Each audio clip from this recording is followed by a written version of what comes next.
The hardest thing for leaders is to really not know the answers. You're there to know the questions. That is incredibly uncomfortable for most CEOs because it's not what they're paid to do.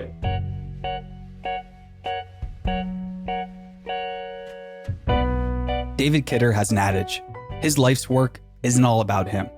In other words, he's not focusing on himself. After all, successes mean nothing unless you're sharing those victories with the people around you.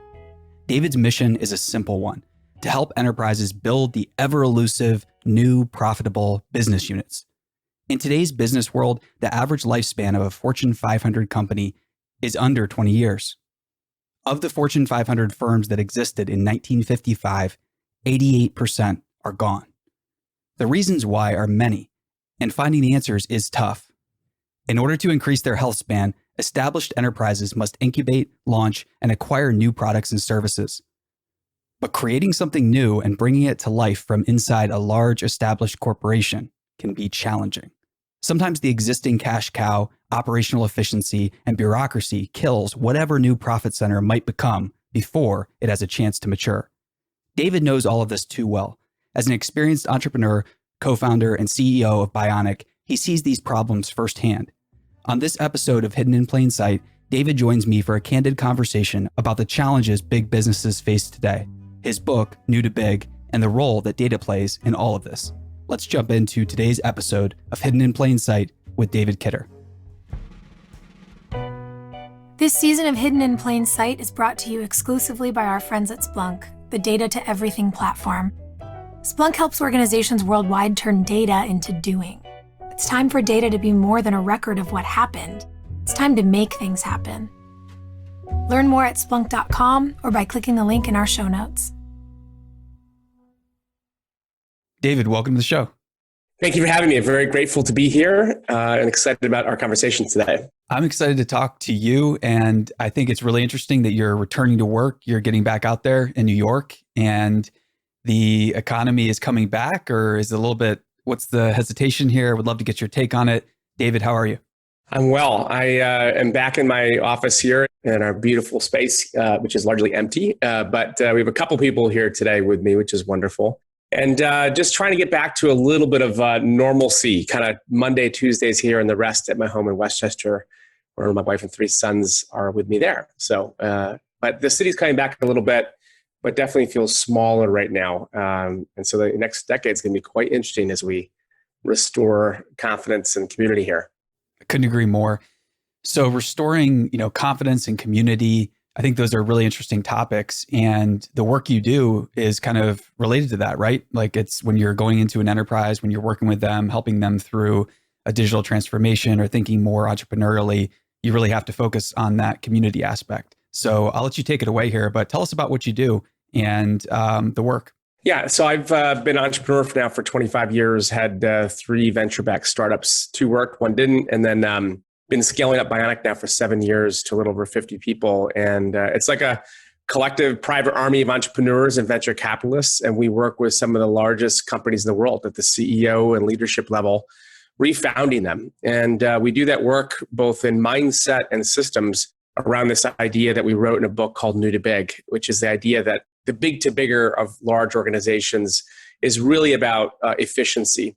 It's about planning and optimization. And it has sort of a total addressable marketplace view of the world. And if you're going for growth, which everyone needs to do now, the difference between going for markets is really a shift from, we call it TAM to TAP. The total addressable problem or need is really about discovery. It's not planning, it's the opposite. And that's where the idea that venture capital and entrepreneurship are literally forms of management. In the same way an MBA administrates the big to bigger, the skill that most organizations have lost or never had is really around mindset and systems that create growth. And I can talk in more detail about that today. Very cool. Yeah, I love the mindset shift from TAM to TAP. TAP is more about creating new categories, new markets, finding new pains and solving them. So I think that's a very cool approach. How has your career changed over the years? And you can't go through the whole thing, but if you were to give us a distilled version, what's your career been and how does that help inform the work you do now? Well, at a very kind of meta level, I'm sure you've had this experience where you work for like a week on a PowerPoint, right? And then the PowerPoint crashes and you'll literally want to cut your finger off to get it back, and it's lost. But when you sit down and do the work again to rewrite the deck or the presentation or the document, it takes 1/10 the time. And building companies as a founder and CEO is sort of the same journey. You just learn how to do it, right? And so I'm my fourth one. And as you get better at that, you focus on higher level problems as you learn the skills of assembly and leading. And my last two or three have been in services and software, whereas this one is a bit in a way like an accidental startup. I wrote a book called The Startup Playbook about 10 years ago, where I went out and interviewed about 40 entrepreneurs who you would know by name, Elon Musk and Sarah Blakely and Reid Hoffman of LinkedIn fame, who wrote the foreword, and asked them, how do you bet your life? Like, how do you pick your ideas? And they all effectively said the same 5 lenses, the same 5 criteria. And that became the basis of both growth mindset and idea selection that we started scaling as a methodology that has led to, really the transformations of P&G and Citigroup and Nike and many others that we've been working with. So it's become a process, and we've really had a huge impact on them, and they've had a huge impact on us. So can you tell us some about those 5 principles, and maybe if we could talk through kind of a case study, whether it's P&G or any of the clients that you have where you can share? I would love to dive into a case study with you. Sure. So the 5 lenses from the Startup Playbook were really answer the question of every entrepreneur, which is, how do you bet your life? What are the qualities of the idea and the execution that lead to extraordinary outcomes? So when you're, as an investor, I've done about 40 angel investments over the last 15 years. And you never invest in an entrepreneur who loves their idea. You want them to be obsessed with the customer problem. And that allows them to set down biases about making an idea work, as opposed to just being completely open to however the problem is solved. And so the idea question of what does the idea have to be successful is where these 5 lenses come in. So the first lens is the idea of proprietary giftedness. Why you? What's your secret? Why now? And the answer to that has to lead to an unfair advantage. So if you're just kind of chasing white space, or you're trying to compete with other press releases in a space, very rarely does that work. So that's the first lens. It's a high hurdle. Secondly is that you have extreme focus, both on the problem and the obsession. So ironically, the more things you do as an entrepreneur, the more likely you are to fail. So optionality in a way is your enemy. So getting that extreme focus is hugely important. So you have to be able to test very quickly and get to the right answer. And as my friend Dick Costello of Twitter fame once said, it's like you want to run down the dark alleys to find the one that has the light. The third lens is you got to build painkillers and not vitamins. And so I've learned that 10 years ago and been kind of repeating it for years. But it's the idea that chronic, lifelong, malignant pain is a great place to solve in. When you've made a vitamin, people try it once and set it down, or they stop paying. It's a feature. It's a nice to have. The fourth and fifth lens are really about executing. So most solutions to a need don't survive those first 3 lenses. Proprietary gift, extreme focus, the painkiller is the first barrier. The second sort of phase of these things is execution. So the fourth lens is the idea of 10x. And this is largely misunderstood because 10x is something that's impossible to replicate, and it takes a long period of time. So if you have a quality of a thing, of your solution that can be 10x, you want to asymmetrically fund that so that happens, which leads to the fifth lens, which is you want to build a monopoly. You want to have hooks and barbs with intention.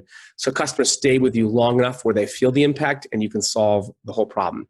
Proprietary gift, extreme focus, there's a painkiller that has a 10x impact that's permanent, is a really high bar to build a lasting big company. And that's with the beginning of idea selection. It's very hard for big companies to do. So one more minute and I'll hand the ball back to you here. Yeah, sure. When you look at large organizations on how they create growth, about 70 to 80% of all growth come from 7 to 8% of capital deployed. So if I invest in 100 things, 7 or 8, or I invest in 10, 7% of that capital will become the unbounded returns. They'll be the billions of dollars of value. The rest is going to go to zero, or you get your money back. And so when you go back to the beginning, you say, well, why do we make those bets? They have 2 qualities. One is high conviction. Why us? Why now? I.e. the proprietary gift and market timing. And secondly is non-consensus, meaning you make all of your money with the ideas with the highest disagreement rate. So if you can't have high non-consensus decision-making that's based on evidence, you're learning nothing new. You're just going after that total addressable marketplace view of the world, which is what the bigger does. So It's really hard to get these systems, mindsets, and kind of the mechanics right. And Bionic's work today is around setting up the systematic how of how to do that as a way of working. I didn't answer your first question, which was give us a case study, but I've been talking a lot. So I'll get to that throughout our conversation. No, setting up the premise is more important in many ways. So yeah, you definitely, created a new lens that we can look at these challenges that enterprises are facing through. And I think, I'd be curious to know, when you bring that lens to an enterprise, what do you hear now? Is this something where they're like, yes, we know, we're trying to implement it now? Or is it something where they're very much, kind of bristle at it? What's the average take? At the end of the day, it's really about the leader. In the past, the last 7 years, I've been sort of evangelizing that disruption is real, right? And we no longer have to do that because of COVID. Disruption is real. And it really takes us back to the root of, the needs of customers have changed. So whoever learns the fastest is going to win in solving those new needs. Could be model innovation, could be the transformation of your industry, which ultimately means that you have to learn very quickly. If the organization can't learn, and it's trying to resist, change because they want to hold on to their goals in 2019, they're in deep trouble because, that shift, you have to match the internal learning velocity with the external rate of change. Once you have that in equilibrium, you can create growth. That really is about leadership, which goes to your first question, which is what's so hard, is really the deep question of does the organization tell the truth? Most organizations, they do so few things, they all have to work. So the cost of failure is so high that no one will tell the truth because they're making their ideas work, which is kind of fatal. The only way to get to the truth is to lower the cost of failure so people can say it, right? And so they can create the safety and vulnerability and the commercial evidence to tell the truth. So you have leaders who can invest in people who are based on truth in the marketplace and in themselves. Once that gets established, to your going all the way back to your prior question, the impact is extraordinary because they stop launching ideas that prematurely scale solutions in search of a problem. And that's where the fatal economic outcome happens in big companies, is that their technology, in search of a problem, their inside out views of the world, most of their innovation or growth is really about them. How do we fix our margin? How do we make our model work? It's not really obsession from the outside in, which is where growth lives. Very cool. And when you say, where growth lives, or, you're talking kind of about that divine discontent from the marketplace, from who they're serving. What are some ways that you kind of get a handle on what the market wants and kind of triangulate into, okay, here's the divine discontent. Here's a better way to serve. How do you get to that, 7 to 8% that of capital invested that generates all the returns? Well, you have to increase the volume of bets you make. And so to do that, you have to reframe that, going back to the beginning, that TAM to TAP concept. We got to move from a total addressable marketplace view of the world, which is inside out and really about, kind of efficiency, existing behaviors and budgets, to the outside in. And that's where the portfolio around the total addressable problem or need comes in. We want to reframe around the actual customer problem and then go back to the organization and say, who has solutions, who has secrets to solve that need? And that's where, rather than inventing R&D and launching new tech or new solutions, once we find the proprietary gift of the company, we then can draw that out and start solving the problem. The ability to solve the problem is not going to be narrowed down in a spreadsheet from 50 ideas down to 5 that we select, because that's consensus. These are, quote, good ideas. We want to let the portfolio of bets teach us the answer, i.e., we want a lot of failure run down dark alleys, i.e. Dick Costello, to show us the light. And that can only happen because we're running experimentation. So in a way, we're sort of ending the era of solving for the customer. Here, customer, let me tell you about my great XYZ, to solving it with them, right? Solving it with them means that you have to be experimenting with them because in many cases, they don't even know. They can't even tell you. So classic market research and studying, if you go ask them, do you need this? The answer is, I'm fine. But in reality, they do. And the only way to get to that truth is through experimentation, because behaviors don't lie. Behavior and experimentation is where truth lives, and we want to get to as fast as possible. And that nature of the work is what we do. Very cool. And when it comes to case studies or specific examples or stories you like to tell, do any come to mind? And feel free to anonymize if it makes it easier to share. No, I'll give you one anonymous one, but I'll give you one public ones. And if you go to our website, onbionic.com, and you can always reach me at david@onbionic.com. And We do lots of keynoting and speaking, but the company itself really does growth transformation. We're actually launching, I think in a week or two, our new impact page, which will have 5 case studies across our partners from P&G to Exelon, Citigroup, Nike, and others. Also ABI InBev, that talk really about their journeys, about how they implemented this model that we call the Growth OS and the impact of that. Today, Citigroup, led by Vanessa Colella and originally co-founded with Debbie Hopkins, really has led to a transformation of the company. They took the model and they advanced it. They made it their own.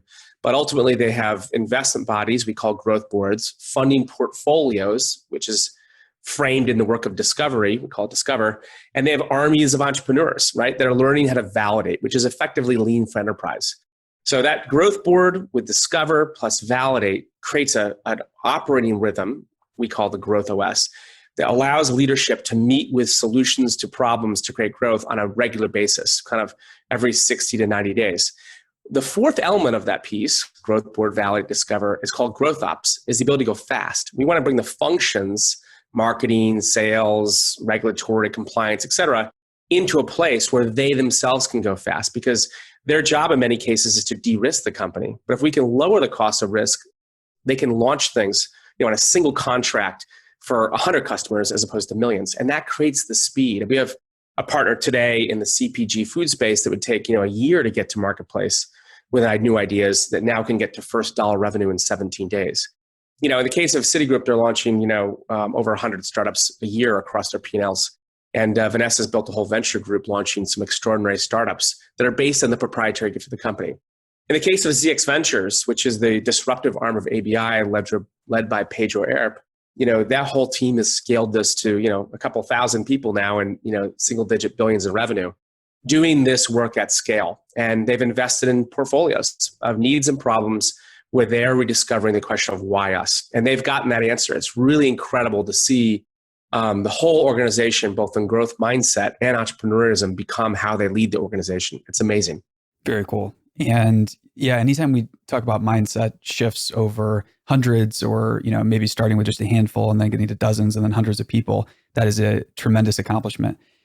When you were writing New to Big, what insights did you have around writing this book and how have those changed? After you publish a book, after you give a talk, often you'll have the best thought or what you wish you would have said. Tell me what that process is like. Tell us about the book. And then if there's anything you wish you included, feel free to say that now.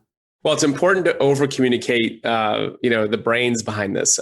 We have, of course, the whole organization. Bionic is New to Big, and it's an expression of that. I kind of evangelize the giftedness of an amazing team. And just my co-author, Christina Wallace, who now is a professor at Harvard Business School, who teaches this now. She's amazing.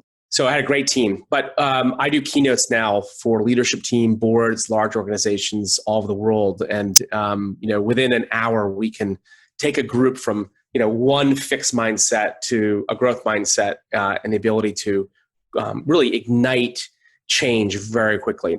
The thing about the book is that I think what I misunderstood was how much companies need process, right?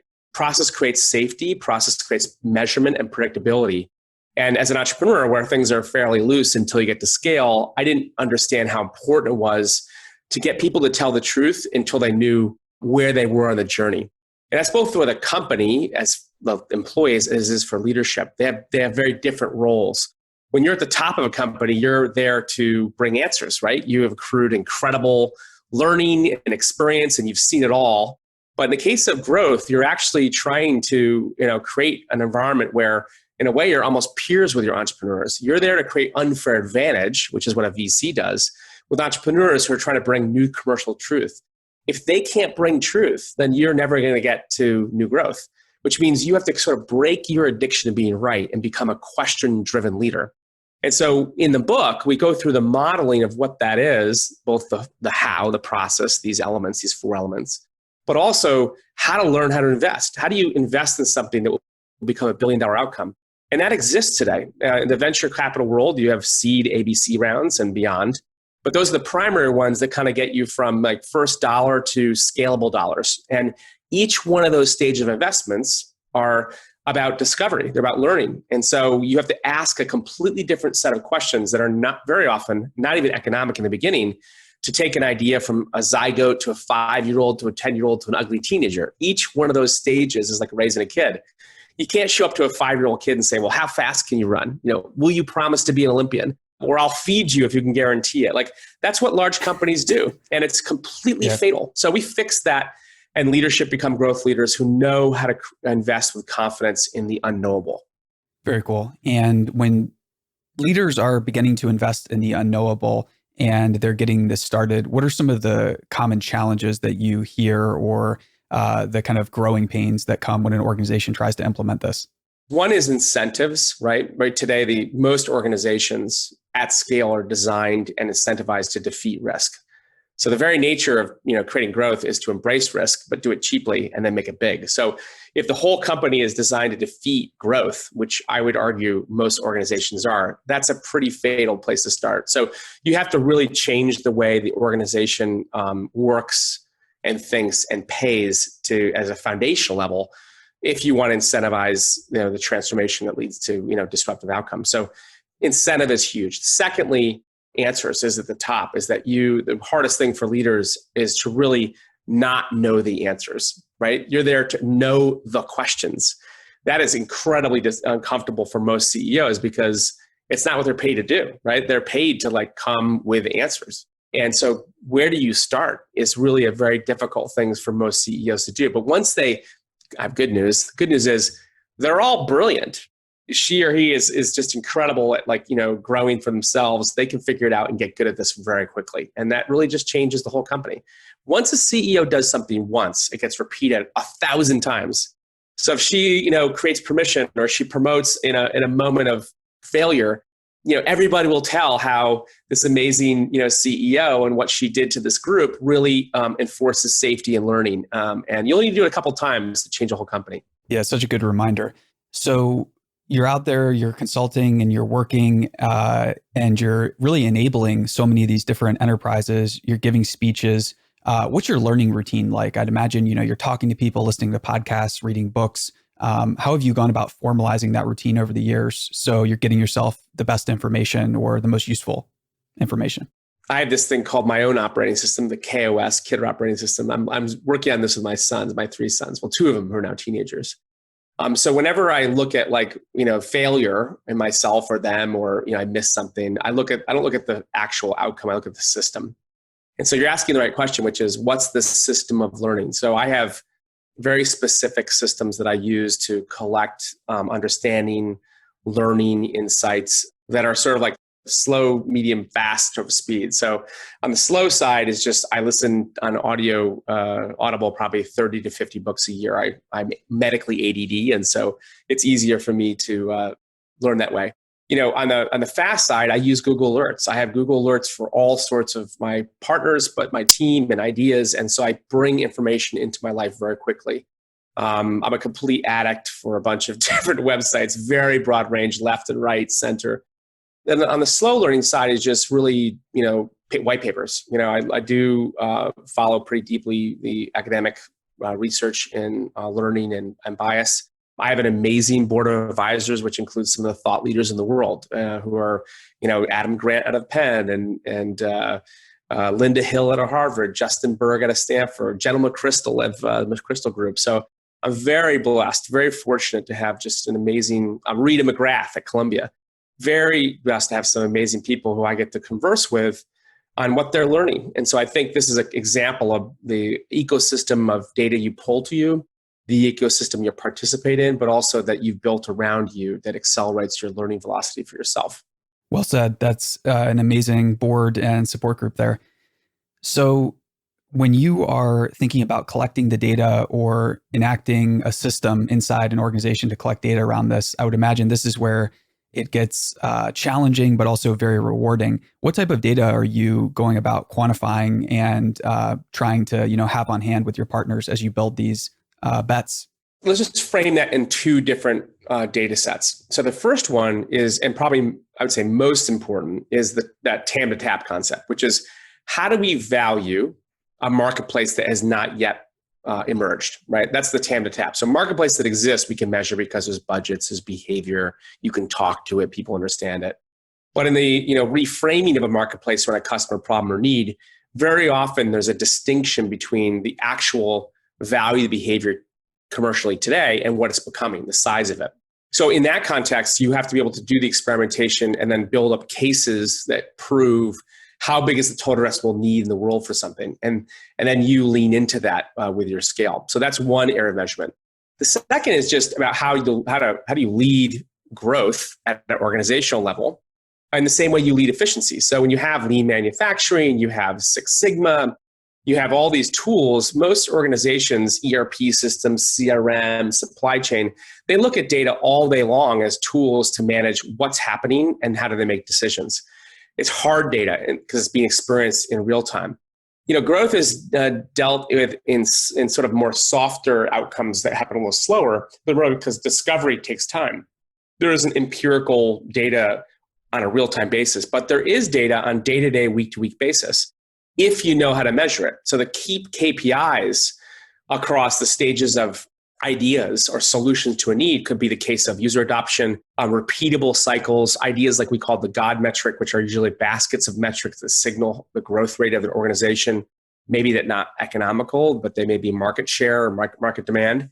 And so we can look at those and value the portfolios in aggregate. So if I'm building a disruptive group, I might have 10 solutions. Maybe I went from 100 bets down to one over a period of 3 or 4 years through my funnel. I want to see at what speed am I failing? Like how quickly am I going from 100 to 50 to 20 to 10 to 2 through those funnels in each portfolio?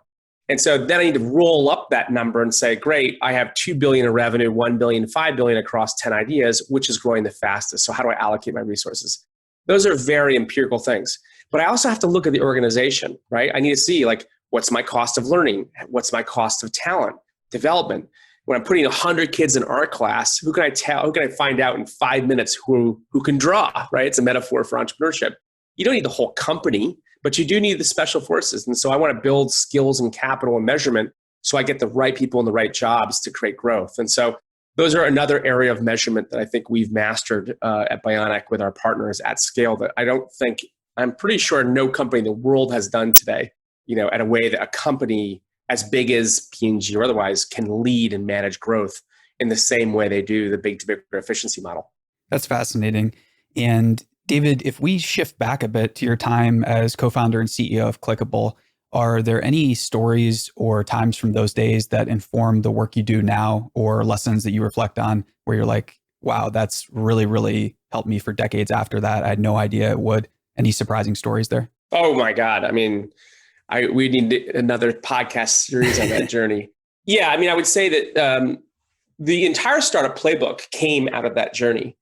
Clickable really helped me learn a couple of hard lessons, but also that, success is a bad educator in many cases. It masks typically fatal liabilities in leadership. And it also teaches you that the outside forces are the primary reasons why you're able to grow a company fast. And so getting your timing right, but also understanding the why us, why now question is really important. The other element is just about a focus. Never build two companies at once, right? It's like at Clickable, I built a absolutely beautiful Siamese twin-headed kid, right? It was like culturally, technology, we had 200 people, and it was just scaling up. But in reality, I was building two companies at once, and that was a really big mistake because you love your company and maybe your investors do, but ultimately the marketplace has to value that and it doesn't know how to value it. And so we end up this is a terrible way to describe it. We kind of had to tear our kid in half and rebuild them and by merging them with other companies. And that's never a really good outcome. So that really is what that second lesson it really comes from is the idea of extreme focus and proprietary giftedness. So, but I'm very grateful for the experience because it led to the startup playbook. I went out and I asked some really hard questions about how did I miss those decisions as I was scaling this up, and I learned them because I went very deep in those interviews. Sure. And David, when you're thinking about working with new enterprises now, or maybe just where the landscape is headed, I really want to get your take on this. So depending on how you look at it, there's about $4 trillion on corporate balance sheets right now. And do you think that we're going to see a flurry of M&A activity over the coming years, of investment, of buybacks? What do you think corporations are going to do with all of this cash on hand? I mean, it's interesting because I think the McKinsey Buffett era would really emphasize buybacks, because there's this idea that if we can't deploy that capital more efficiency and innovation, then we would, effectively go after the cap table. I think we're paying the price for that. I think for, decades, we have incentivized short-termism. We've incentivized, which has led to all sorts of catastrophic decisions on strategy and long-term, outcomes, thinking long-term. In fact, I'm an investor in Eric Ries's company, Long-Term Stock Exchange, LTSE, to go after this. Love it. Yeah, because it's a fatal idea. Governance is really important, of course. But if you are a leader and you don't know how to spend your money towards innovation because you're either paying down debt you used to borrow to build up your share price in buybacks, then, ultimately, I think you're in trouble. So I would hope with all this cash that people, I think most business case studies support this today, is that whoever invests in the downturn almost always turns out to win the spaces or win marketplaces when they come out of it. And I hope that capital allocation and the growth leadership happens so that we have stronger companies and stronger states and stronger country, because we're going to need it. We are going into a decade of very significant geopolitical economic change.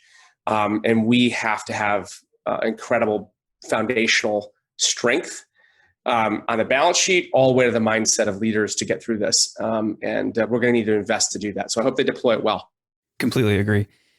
And it's obviously it is a tumultuous time. It's challenging culturally. There's a lot going on. How do you keep perspective, right? Because you mentioned checking all those websites earlier. Do you have a digital detox day? You have a family. You have 3 sons that you mentioned. I also have 3 sons. Both are all under 3. So it's tempting now to get engaged and you want to capitalize on the opportunities. But do you find yourself taking digital detoxes more often? What's your process like there for kind of taking a step back and getting perspective? I think I'm somewhat of a philosophical leader at my companies. But I'll tell you with some vulnerability that one of my mentors and beloved mentors was my Uncle Roger Franceschi. He was a clinical psychologist and sat on a bunch of boards, coached a lot of CEOs, and he coached me since I was 16. He sold his company at age 70, which is now in 2014. And he sadly, 9 months later, died of brain cancer. But on literally his deathbed, and last week before he died, I was the last one to see him. He shared this word of wisdom to me. He said, "Don't focus on who you are to the world, focus on who you're becoming." So before Michelle wrote her book, I've been talking about becoming for a long time. And it's really around the idea that when you get to the top, you realize there's nothing there. It doesn't really matter what your ambition was. Once you achieve it, it's incredibly dissatisfying. So really fall in love with the journey, the grind, and focus on, let it shape you. And so the question is, how do you do that well? I've done a ton of deep work over the last 5-6 years and longer, but very significant deep work in that context. And I've just built a system of how I lead myself every day that's really around 3 tools. The first is a 5-minute journal, and I use an app called Day One. And I have a way I start and end my day that is really begins with gratefulness. I kind of 3 bullets in each one of these things. Asks of God and the universe, but also observations about the journey. And then I close the day similarly, and my sons do this now too, around wow, revelations, things that really surprise me about the day, like the return of that, things that drain my energy. Where did my energy get drained? And also what can I handle better? And so those journals sort of begin and end my day, take very little time, but they anchor me. The second thing is I use an app, which I love, called Waking Up by Sam Harris. It's probably one of the more advanced sort of meditative apps out there. But it just helps you understand your consciousness and your life and understanding who you are and who you're becoming. And lastly is I use this app called Productive. And I've worked on this for a couple of years now. Again, my sons use this, which is really about habits. And there's this great book that they've read called The Slight Edge, which talks about the greatest force in the universe. This is a famous line from Einstein, is compounding interest. So what small little things that take 1 minute, 5 minutes, 10 minutes a day, done consistently, can lead to extraordinary results. And so I have programmed like software, like algorithms, the morning, noon, and night of my life to begin, reflect, and close well in my relationship with myself, my family, my company, and the world. That's taken many years to build, but it's a really powerful tool set that creates systems for change and impact. So that's really how I lead myself. Let me close on this last thing, which is I'll just say that this is an unprecedented time in COVID.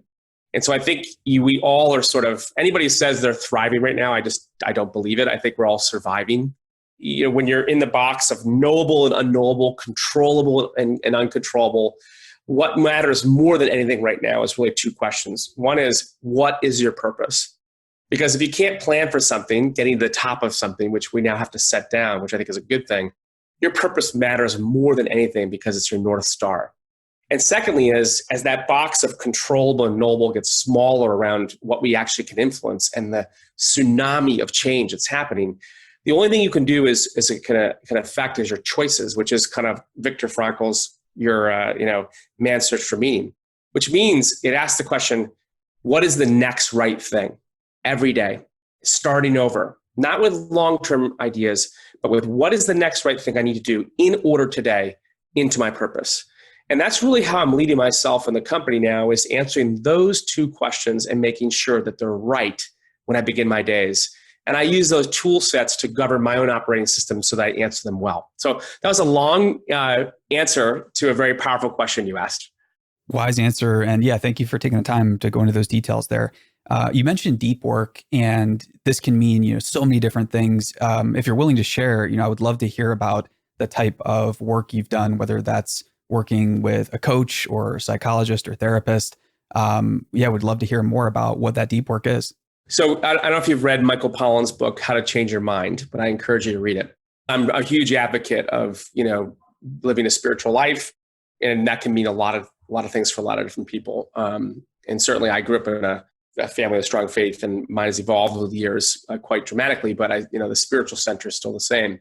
My understanding is quite radically different, but it's still underneath it all, it's the same. The deep work I've done is really around using tools to kind of understand how you got to where you are, and sort of and answer that question with absolute clarity, and then how to know yourself. And I think that those are, if you read How to Change Your Mind, you can understand those tools more clearly.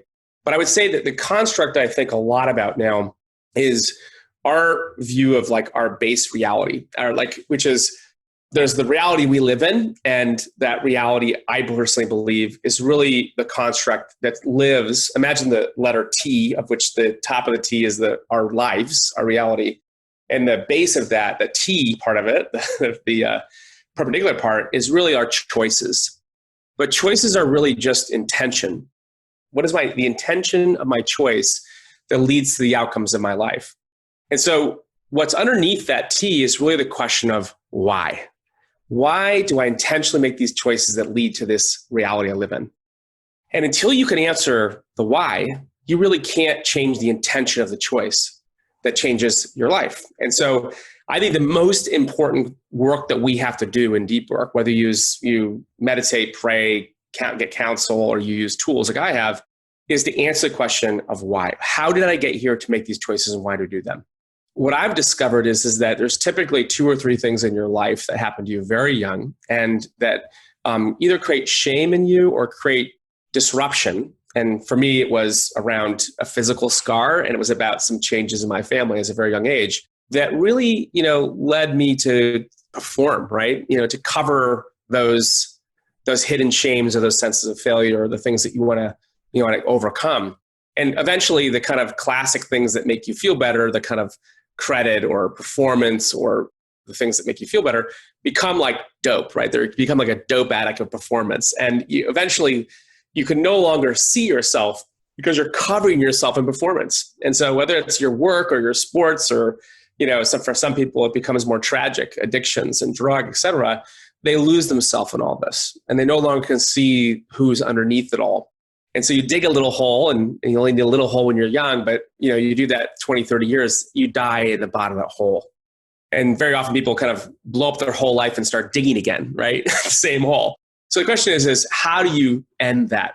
And the answer to that for me was understanding about my relationship with myself, my soul, God, and learning that underneath the why, the profound insight for me, the breakthrough, was that there was actually only one of two choices.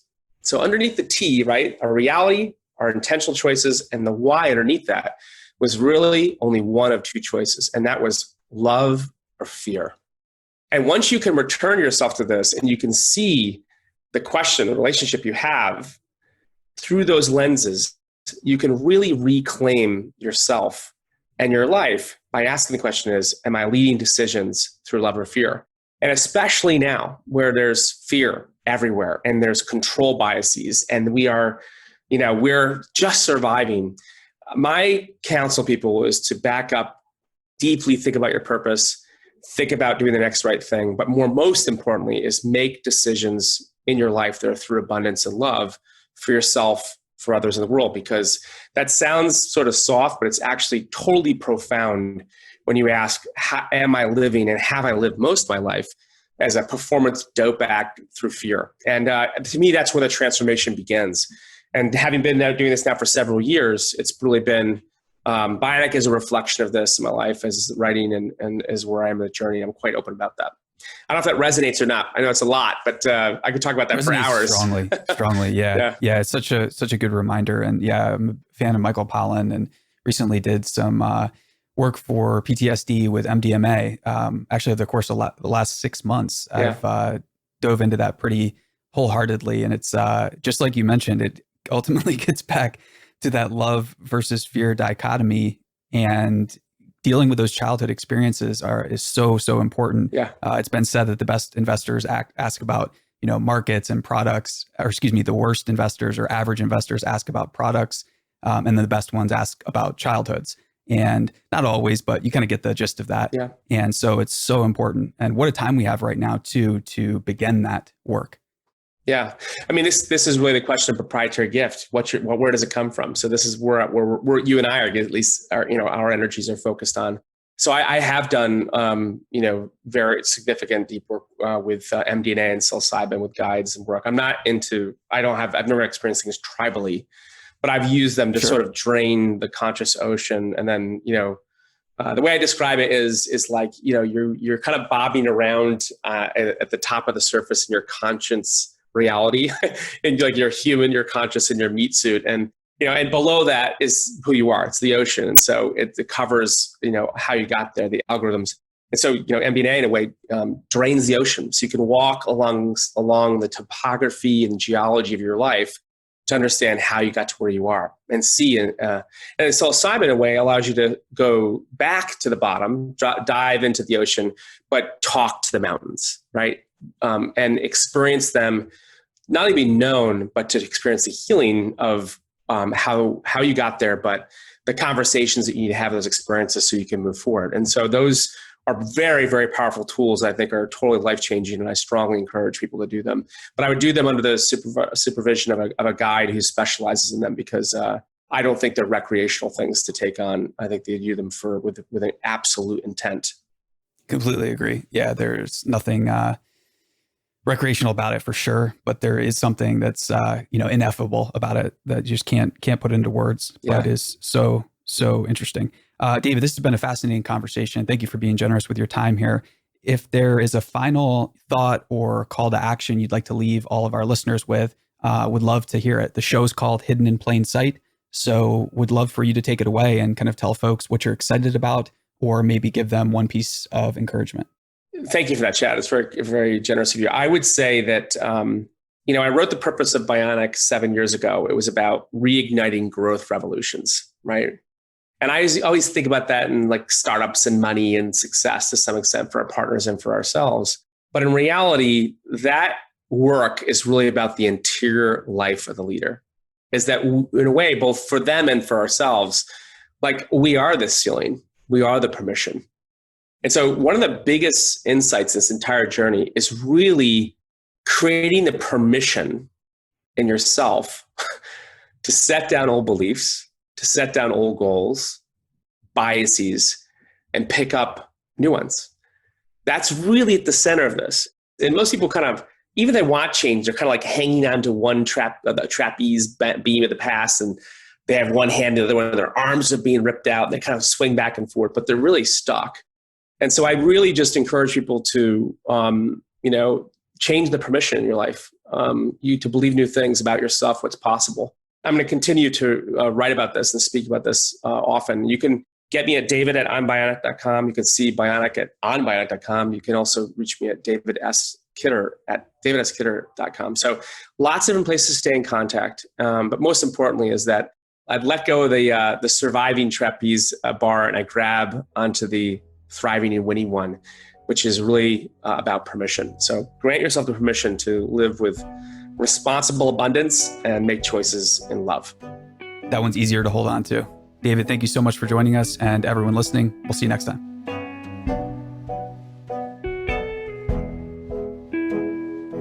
I'm Sophia Bush, and you've been listening to Hidden in Plain Sight from mission.org.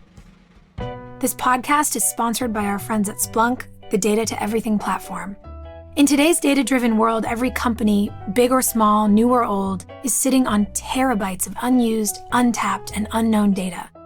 Splunk helps turn all that data into action. Using cutting-edge AI and machine learning, Splunk delivers real-time predictive insights that will help you on your mission to change the world. With solutions for IT, security, Internet of Things, and business operations, Splunk empowers people to make faster, better decisions and take action to get things done. It's time for our data to be more than a record of what happened. It's time to make things happen.